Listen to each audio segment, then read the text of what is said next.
V3 news లక్ష్యం సమాజహితం. నా పేరు చిత్ర. బులెటిన్ లో ముందుగా హెడ్లైన్స్ చూద్దాం. కృష్ణా జిల్లాలో మొదలైన సంక్రాంతి సంబరాలు. గోపవరంలో ఎడ్ల పందాలు.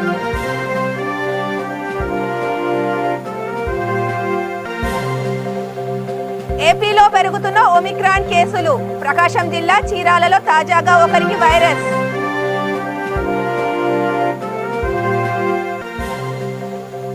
కోడి పందాల స్థావరంపై పోలీసుల దాడి. 8 ద్విచక్ర వాహనాలు, నగదు స్వాధీనం.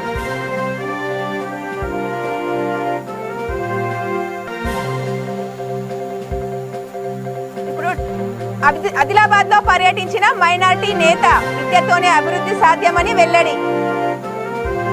చూద్దాం. కృష్ణా జిల్లా గోపవరం గ్రామంలో సంక్రాంతి సంబరాలు మొదలయ్యాయి. దీపక్ నెక్స్ట్ జెన్ సంస్థ సౌజన్యంతో కేవీ సత్యనారాయణ, కేఎస్ ప్రభాకర్ ఆధ్వర్యంలో రాష్ట్ర స్థాయి ఎడ్ల బండ్ల పోటీలు నిర్వహించారు. ఈ పోటీల్లో మొత్తం 43 ఎడ్ల జతలు పాల్గొన్నాయి. అందులో 7 జతలు సీనియర్ విభాగంలో, మరో 36 జతలు జూనియర్ విభాగంలో పాల్గొన్నాయి. సీనియర్ విభాగానికి ప్రథమ బహుమతి కింద 25,000, ద్వితీయ బహుమతి కింద 20,000, తృతీయ బహుమతి కింద 15,000 నగదు అందజేశారు. అలాగే జూనియర్ విభాగంలో పాల్గొన్న ఒక్కొక్క జతకు 5,000 చొప్పున బహుమతులు అందజేశారు.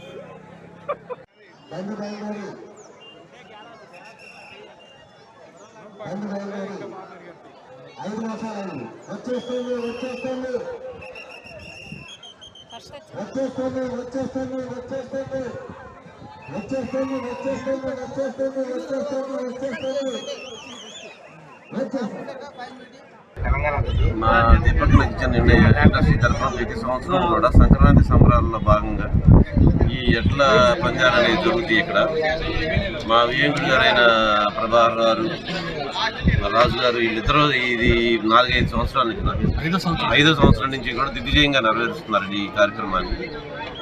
ఈ సంవత్సరం అత్యధికంగా 44 జతల ఎడ్ల జతలు వచ్చినాయి.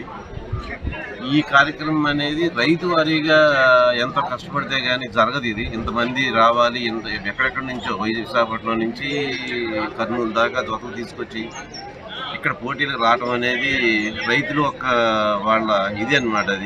అది ఎంత అభిమానం, అది ఎంత డబ్బులు పెట్టినా రాదండి. అది కేవలం కూడా అదొక ఇంట్రెస్ట్. ఈ పందాలు నిర్వహించడం వీళ్ళిద్దరూ కూడా ఉండి 4 రోజుల నుంచి ఇదంతా ప్రొసీజర్గా చూసుకుంటారు. ఇదంతాను చాలా బాగా చేస్తారండి. అన్నీ కూడా ప్రైజులు అన్నీ కూడా ఫస్ట్ ప్రైజ్ 20,000, 25,000 ఫస్ట్ ప్రైజ్ సీనియర్లకి, జూనియర్లకి 20,000, అట్లాగే ప్రతి పార్టిసిపేట్ వచ్చిన వాళ్ళందరికీ కూడా 5,000 చొప్పున బహుమతులు ఇస్తారండి. మార్గశిర మాసం అమావాస్య సందర్భంగా వనస్థలిపురం వాసవి కన్యకా పరమేశ్వరి దేవాలయంలో గోపూజ, శ్రీకృష్ణునికి అభిషేకం నిర్వహించారు. వాసవి కన్యకా పరమేశ్వరి ఆలయం, వనస్థలిపురం భక్త సమాజం సంయుక్త ఆధ్వర్యంలో ఈ కార్యక్రమం జరిగింది. తర్వాత కామధేను హోమం నిర్వహించారు. వేద పండితులు సూర్యనారాయణ మూర్తి శర్మ ఆధ్వర్యంలో కామధేను హోమం జరిగింది. ఆలయ కమిటీ చైర్మన్ జయరాములు, లక్ష్మీనారాయణ, గాంధీ, తాతారావు, తిరుమల శెట్టి, బాలాజీ నాయుడు, రవిశర్మ, రామకృష్ణ, వనస్థలిపురం భక్త సమాజం కార్యదర్శి CHVRK మూర్తి పాల్గొన్నారు. ఎప్పటిలాగే వనస్థలిపురంలోని గోశాలలకు ఉచితంగా గ్రాసం అందజేశారు. కార్యక్రమ నిర్వహణకు గోపాలకృష్ణ, రవిశర్మ, బాలాజీ నాయుడులకు ధన్యవాదాలు తెలియజేశారు.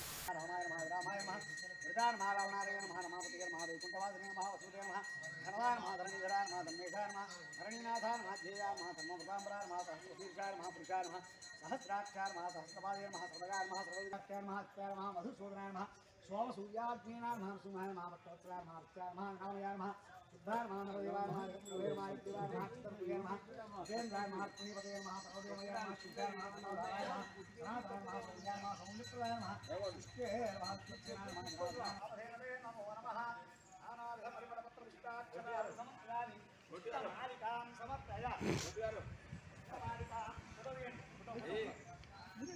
उत्तमालिकां समर्पयामि.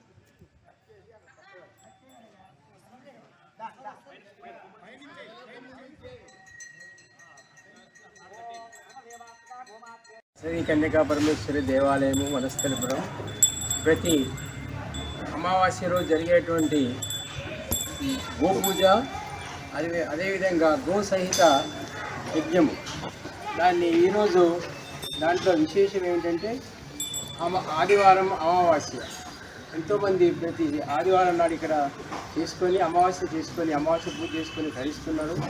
ఇప్పుడే మన పూజారి గారు చెప్పారు, అమావాస్య పూజ చేయడం వల్ల పితృదేవతలు సంతోషిస్తారు.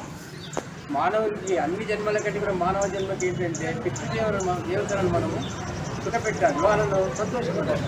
వేరే జీవరాశులకు ఇట్లాంటి లేదు. అందుకనే మానవ జీవితం అనేది ఒక పవిత్రమైనటువంటిది.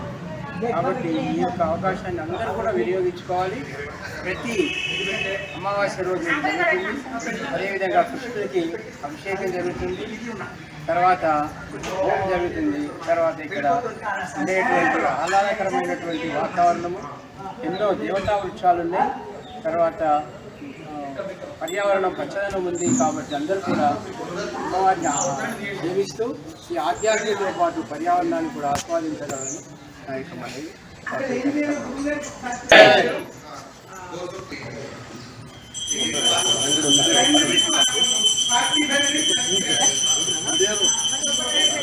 మీరు ఎందుకు లేట్ చేస్తున్నారు? నేను ఆల్రెడీ రికార్డ్ అవుతుందండి. శ్రీ వాసవి మాత, ఈరోజు అమావాస్య ఆదివారము. ఈరోజు మనం అందరం కూడా వినాయకుడి పూజ చేసుకొని అమ్మవారిని దర్శించుకొని పంచముఖ హనుమంతుని వారిని దర్శించుకొని మరియు గోపూజ చేయడం జరిగింది. గోపూజ చేయడం అమావాస్య పితృదేవతలు చేస్తుంటారు. ముక్కోటి దేవతలు చేసిన ఫలితం వస్తుంది. కాబట్టి వాసవి కన్యకా పరమేశ్వరి దేవాలయంలో ముక్కోటి దేవత పూజ జరిగినట్టుగా భావిస్తున్నారు. అందరం కూడా సంతోషాలతో ఆరోగ్యాలతో అష్టైశ్వర్యాలతో ఉండాలని చెప్పి అందరి మన ఆలయ కమిటీ వారు ఈ కార్యక్రమాన్ని ప్రతి అమావాస్య రోజు చేస్తున్నారు. ఇలాగే ప్రతి పౌర్ణమి నాడు సత్యనారాయణ వ్రతము. ఎంతో మంది భావి క్రీడాకారులకు మ్యాచ్ పాయింట్ బ్యాడ్మింటన్ అకాడమీ వేదిక కావడం అభినందనీయమంటూ వక్తలు కొనియాడారు. నూతన సంవత్సరం వేడుకలకు మ్యాచ్ పాయింట్ బ్యాడ్మింటన్ అకాడమీలో ఘనంగా నిర్వహించారు. ఈ వేడుకలను అతిథులుగా బీజేపీ నేత అడ్వకేట్ కిరాకారుడు దిలీప్, నటుడు లక్ష్మణ్, గాయకులు మల్లికార్జున్, గోపికా పూర్ణిమ, మూవీ డైరెక్టర్ వెలుగొండ శ్రీనివాస్, వెంట్ర ప్రగాఢ శేఖర్ హాజరయ్యారు. రెండు చేతులు లేకపోయినా మైక్రోసాఫ్ట్ వంటి గొప్ప సంస్థల్లో ఒక విభాగానికి అధిపతిగా ఉద్యోగం సంపాదించిన బిజ్జు ఈ కార్యక్రమానికి ప్రత్యేక ఆకర్షణగా నిలిచారు. తన మ్యాచ్ పాయింట్ కు అండదండగా నిలిచిన వెంట్ర ప్రగాఢ శేఖర్ కు ఈ సందర్భంగా వేణు కృతజ్ఞతలు తెలియజేశారు. శేఖర్ గారి వల్లనే ఈ అకాడమీ ఇంత అద్భుతంగా అన్ని మంచి సదుపాయాలు కల్పించగలిగాను అని వేణు ముప్పాల తెలిపారు. భావి భారత క్రీడాకారులను తయారు చేయడమే లక్ష్యంగా ఈ అకాడమీని ఏర్పాటు చేశామన్నారు. కృషి పట్టుదలతో ఈ స్థాయికి చేరుకున్న వేణును వక్తలు అభినందించారు. అతిథులందరికీ పూల జల్లులతో వేణు స్వయంగా స్వాగతం పలకడం విశేషం. మ్యాచ్ పాయింట్ అకాడమీ ఎదుగుదలకు చేయూత ఇచ్చిన ప్రతి ఒక్కరికి వేణు ముప్పాల కృతజ్ఞతలు తెలియజేశారు. పిల్లలతో పాటు పెద్దవాళ్లకి కూడా ప్రత్యేకంగా శిక్షణ ఇస్తున్నట్లు ఈ సందర్భంగా వేణు తెలిపారు.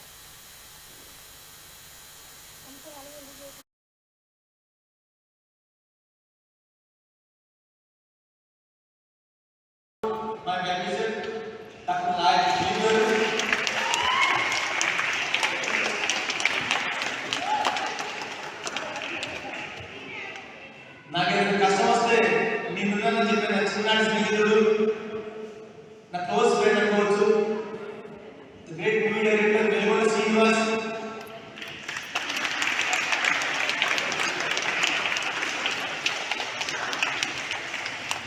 Famous singer couples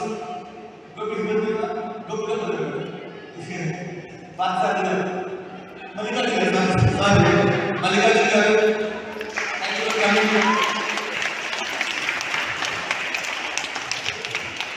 and last my co-player artist Lakshman garu,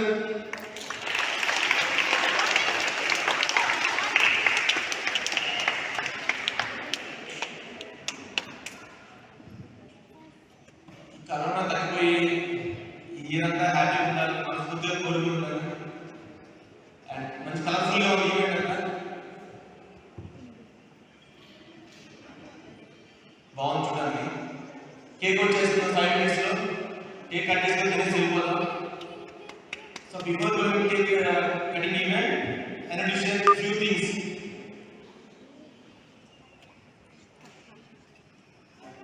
ఇద్దరు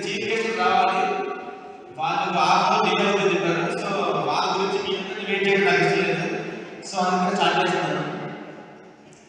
so we're going to open Nagpur Academy in road number 14.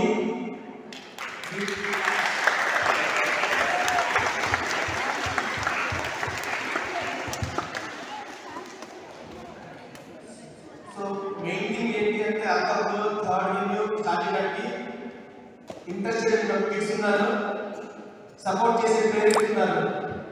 The best venue మీ గోల్డ్ కోసం ఇంకో వెన్యూ లాంచ్ చేస్తాం. సో అది ఎక్స్ట్రీమ్ గుడ్ ఉండే వెన్యూ ఉంటుంది. సేమ్ ఇలానే ఉంటుంది. 4 బోర్డ్స్ వస్తుంది దాంట్లో. లైటింగ్ కానీ, ఫెసిలిటీస్ కానీ, కంఫర్ట్ కానీ అది నెక్స్ట్ లెవెల్లో ఉంటుంది. సో ఆ అకాడమీ కూడా match point it's next level.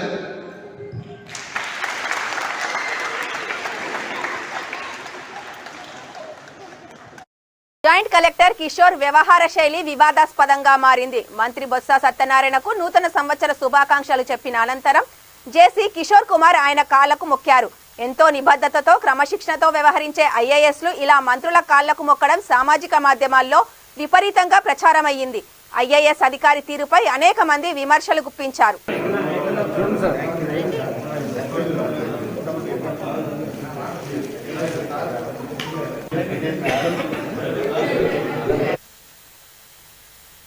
ఆంధ్రప్రదేశ్లో ఒమిక్రాన్ బాధితుల సంఖ్య క్రమక్రమంగా పెరుగుతోంది. తాజాగా ప్రకాశం జిల్లా చీరాల జక్కవారి వీధిలో ఓ కేసు నమోదైంది. దుబాయ్ నుంచి చీరాలకు వచ్చిన 50 సంవత్సరాల మహిళకు నిర్ధారణ అయ్యింది. ఈ నెల 21న ఈ మహిళ దుబాయ్ నుంచి వచ్చింది. మహిళను చికిత్స కోసం ఒంగోలు రిమ్స్ కు తరలించారు. బాధిత కుటుంబ సభ్యులను కూడా పరీక్షించారు. ఒమిక్రాన్ వైరస్ కేసు నమోదైనందువల్ల ప్రజలంతా అప్రమత్తంగా ఉండాలని వైద్యాధికారులు కోరారు. బాధిత కుటుంబం ఉంటున్న జక్కా వీధిని కంటైన్మెంట్ జోన్ గా ప్రకటించారు. 600 మందికి పరీక్షలు నిర్వహించామని చీరాల మున్సిపల్ కమిషనర్ మల్లేశ్వరరావు తెలిపారు.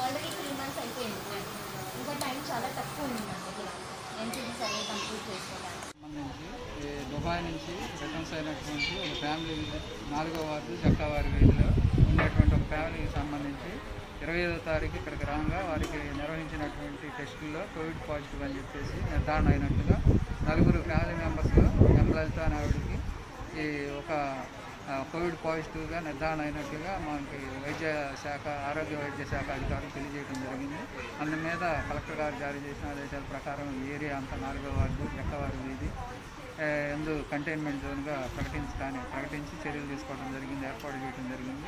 తదుపరి కోవిడ్-19 నివారణోపాయన ముందు జాగ్రత్త చర్యల్లో భాగంగా అక్కడ మున్సిపాలిటీ తరఫు నుంచి హైకోక్లోరైడ్ వగైరా స్ప్రేయింగ్ చేయించడం రెగ్యులర్గా అక్కడ వారందరికీ చుట్టుపక్కల కుటుంబాలన్నింటికి కూడా అవేర్నెస్ ఇవ్వడం జరిగింది. తదుపరి అక్కడ ఉన్నటువంటి వారికి ఫ్యామిలీకి సంబంధించి ప్రైమరీ కాంటాక్ట్స్ అదేవిధంగా సెకండరీ కాంటాక్ట్స్ని కూడా మన ఆరోగ్య శాఖకు సంబంధించిన హెల్త్ సెక్రటరీలు, మెడికల్ ఆఫీసర్లు, ఆశా వర్కర్లు, మున్సిపాలిటీ సిబ్బంది అవన్నీ డోర్ టు డోర్ ఇన్స్పెక్షన్ చేసి వాళ్ళందరికీ కూడా టెస్ట్ చేయడం జరిగింది. 30 మంది వరకు వారందరికీ కూడా అందరికీ కూడా నెగిటివ్ రావడం జరిగింది మొదటి టెస్టులో. తర్వాత చుట్టుపక్కల ఫీవర్ సర్వే దాదాపు 600 ఇళ్ళు ఫీవర్ సర్వే నిర్వహించడం జరిగింది. ఎక్కడ కూడా ఫీవర్ కూడా పాజిటివ్ ఎవరికి రాలేదు. ఈరోజు ఆ కోవిడ్ పాజిటివ్ వచ్చినటువంటి వ్యక్తికి సంబంధించి ఒమిక్రాన్ నిర్ధారణ అయినట్లుగా మనకి జిల్లా వైద్య శాఖ అధికారుల నుంచి సమాచారం ఉండింది. కాబట్టి ఆ యొక్క ప్రాంతంలో మరలా ఈరోజు మరొకసారి ఫీవర్ సర్వే ఆరోగ్య సిబ్బంది శాఖ నిర్వహించడం జరుగుతుంది. కాబట్టి ప్రజలందరూ కూడా రాబోయే 1వ తారీఖును దృష్టిలో ఉంచుకొని చుట్టుపక్కల వారు అదేవిధంగా పట్టణంలోని ప్రజలందరూ కూడా ఈ కోవిడ్ నిబంధనలకు సంబంధించి మాస్కులు ధరించడం, భౌతిక దూరం పాటించడం, శానిటైజర్ ఉపయోగించడం లాంటి హరితహారంలో నాటిన ప్రతి మొక్కను సంరక్షించుకునేందుకు ప్రత్యేక ప్రణాళికను రూపొందించామని మున్సిపల్ చైర్మన్ జోగు ప్రేమందర్ చెప్పారు. దుర్గానగర్లోని మియావకీలో మొక్కల సంరక్షణ కోసం ఏర్పాటు చేసిన స్పెంక్యులర్ను కౌన్సిలర్ రఘుపతితో కలిసి ప్రారంభించారు. ఎమ్మెల్యే జోగు రామన్న పుట్టినరోజు సందర్భంగా ఈ బృహత్తర కార్యక్రమాన్ని నిర్వహించామన్నారు. భావితరాల కోసం స్వచ్ఛమైన గాలిని అందించే దిశగా ఈ చిట్టడవిని ఏర్పాటు చేశామని చెప్పారు.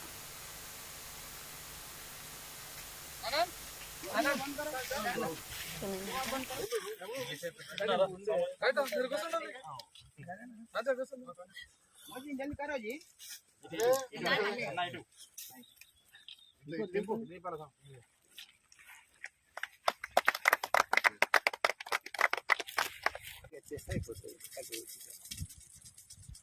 నువ్వేం వద్దుకున్నావు అటు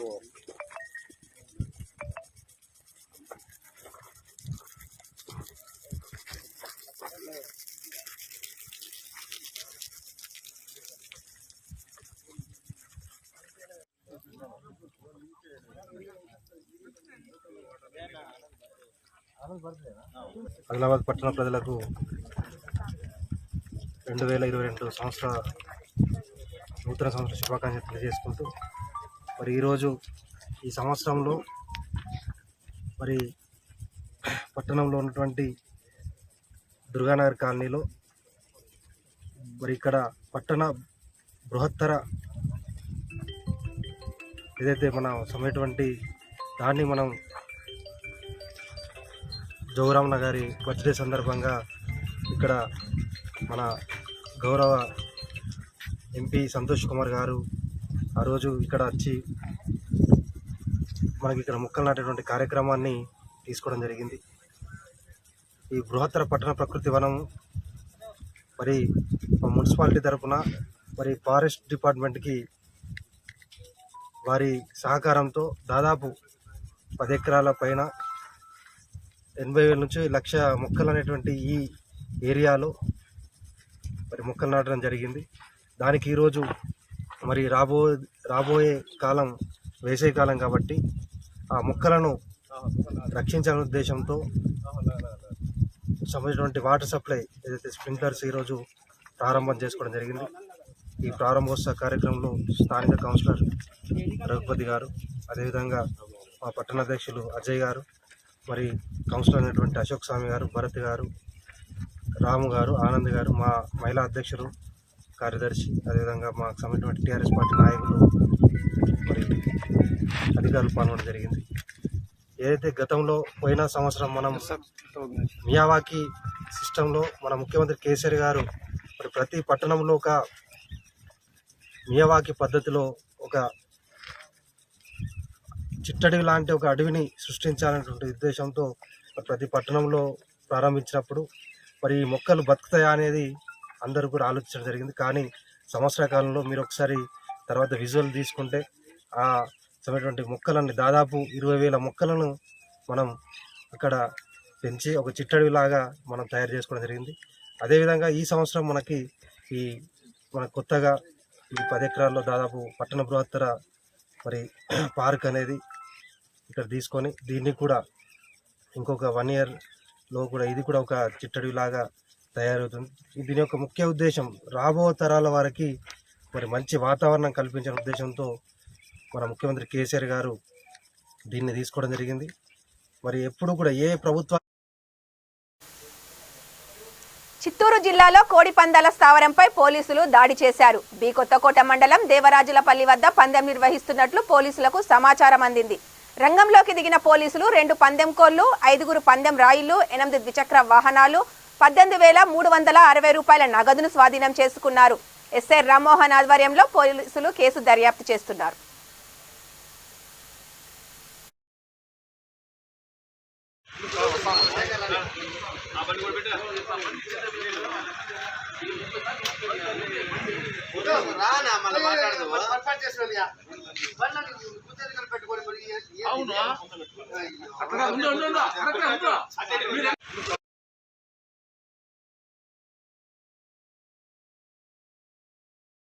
అభివృద్ధి సాధ్యమవుతుందని జాతీయ మైనార్టీ కమిషన్ సభ్యురాలిగా నియమితులైన షహజాది చెప్పారు. జిల్లా పర్యటనలో భాగంగా ఆదిలాబాద్ వచ్చారు. ఈ సందర్భంగా బీజేపీ నేతలు ఆమెను సన్మానించారు. కార్యక్రమానికి ఎంపీ సోయం బాపురావు ముఖ్య అతిథిగా హాజరయ్యారు. సంకల్ప బలంతోనే ఏదైనా సాధించవచ్చని షహజాది చెప్పారు. తన విద్యాభ్యాసం సాగిన తీరుతో పాటు ఏబీవీపీలో చేసిన పొరపాట్లను ఆమె నెమరువేసుకున్నారు.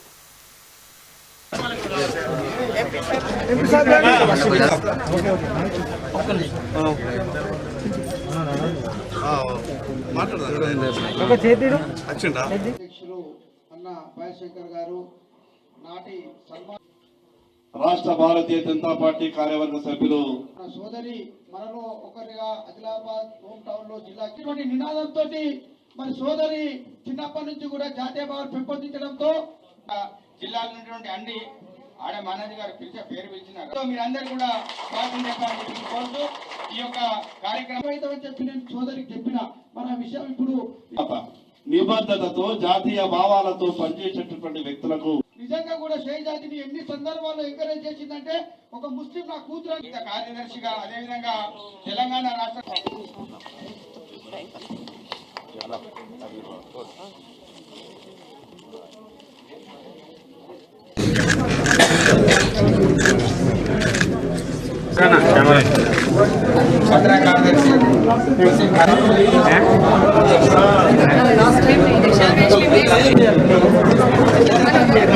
ఏబీవీపీ నుంచి మరి ఇవాళ జాతీయ స్థాయి వరకు ఆమె ఎదగడం అంటే ఆమె పట్టుదల, ఆమె ధైర్య సాహసమే పనికొచ్చింది తప్ప వేరేది కాదు. అదే రకంగా వేరే పార్టీలు అయితే ఈ విధంగా మరి ఆదిలాబాద్ మారుమూల జిల్లా అమ్మాయికి ఈ విధంగా దొరకకపోతుండే.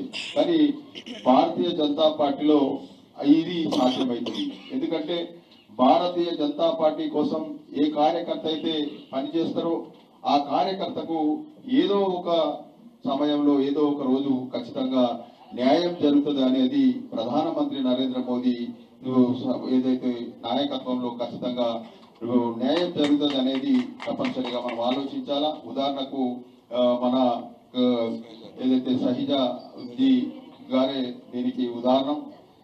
మైనార్టీ సోదరులందరికీ బీజేపీ పార్టీ అంటే మైనార్టీకి వ్యతిరేక పార్టీ అనేది ప్రచారం చేస్తున్నారు. కాబట్టి ఆ ప్రచారం వెంటనే పోవాలంటే మీరు ఖచ్చితంగా మైనార్టీ ఏరియాలలో మీరు ఖచ్చితంగా తిరిగి ఆ అపోహను పోగొట్టడానికి ప్రయత్నం చేయాలని కూడా వారికి విజ్ఞప్తి చేయడం జరుగుతుంది. అవకాశం కల్పించినటువంటి మోడీ గారికి, మన మైనార్టీ మినిస్టర్స్ నఖ్వీ గారికి నా హృదయపూర్వకంగా ధన్యవాదాలు.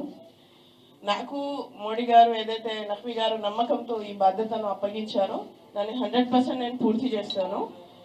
ముఖ్యంగా నాకు ముస్లిం మహిళలకు employment and education and minority education, ఎందుకంటే ఎడ్యుకేషన్ నేను ఈ స్థాయిలో ఉన్నాను కాబట్టి ఎడ్యుకేషన్ వల్లనే సమాజంలో దేశంలో మార్పు వస్తుంది అనేది నా పూర్తి విశ్వాసం.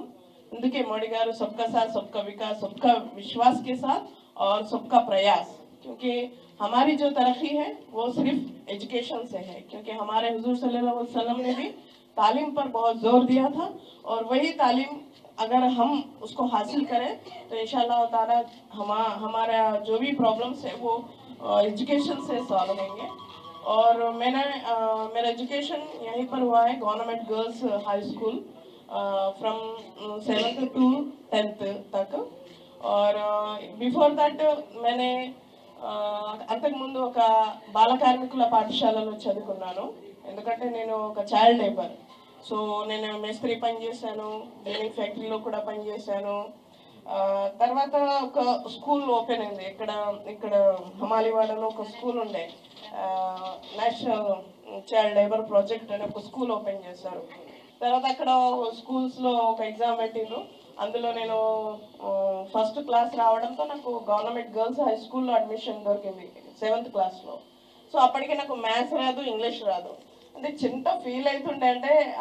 అంటే నేను ఇక్కడ చెప్తున్నాను బిఫోర్, ఎందుకంటే నాలాంటి విద్యార్థులు అంటే మనకు ఏం రాదు, ఏం ఫెసిలిటీస్ లేదు, మాకు మ్యాథ్స్ రాదు, మాకు ఇంగ్లీష్ రాదు అని బాధపడి ఈరోజు ఇంజనీర్ చేసి జాబ్ రాలేదని సూసైడ్ చేసుకున్నటువంటి పరిస్థితులలో, అందుకే నా జీవితమే ఒక ఉదాహరణగా నేను తప్పకుండా చెప్తాను. అంటే నేనేదో గొప్పగా సాధించడానికి కాదు, కానీ ఏదైనా సరే సంకల్ప బలంతో మార్పు అనేది సాధ్యం అనేది నేను పూర్తిగా నమ్ముతాను.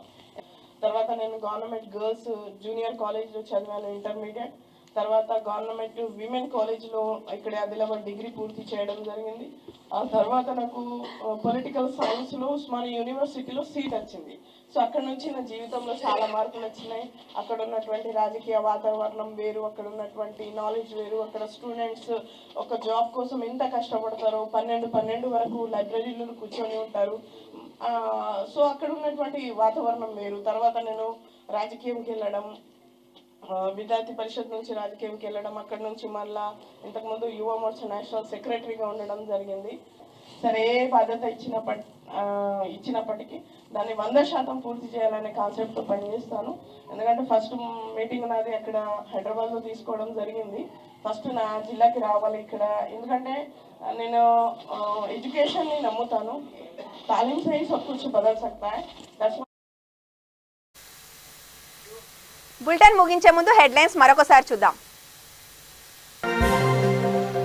కృష్ణా జిల్లాలో మొదలైన సంక్రాంతి సంబరాలు, గోపవరంలో ఎడ్ల పందాలు.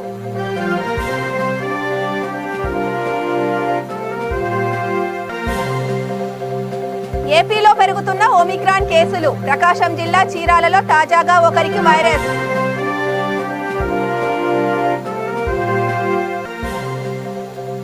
కోడి పందాల స్థావరంపై పోలీసుల దాడి, 8 ద్విచక్ర వాహనాలు, నగదు స్వాధీనం.